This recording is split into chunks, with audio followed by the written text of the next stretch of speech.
میں دو باتیں ہمیشہ کہتا ہوں کہ جو ہمارے مخالف ہیں وہ سمجھتے نہیں ہیں تو مخالفت کرتے ہیں، اور ہم سمجھتے نہیں ہیں تو جواب نہیں دے سکتے۔ وہ سمجھ جائیں تو مخالفت ختم کر دیں، اور ہم سمجھ جائیں تو جواب دے لیں۔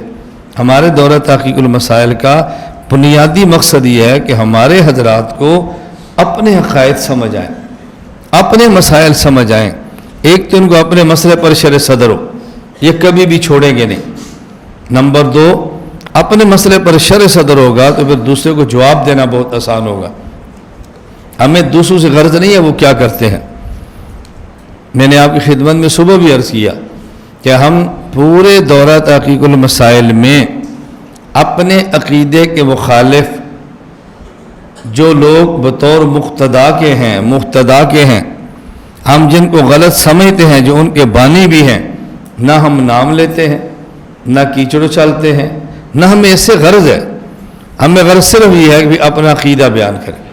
اگر اس کے خلاف کسی نے غلط عقیدہ دیا ہے تو اس کی تردید دلیل کے ساتھ کریں۔ یہ کوئی فرقہ واریت نہیں ہے، یہ کوئی لڑائی نہیں ہے، یہ کوئی جھگڑا نہیں ہے۔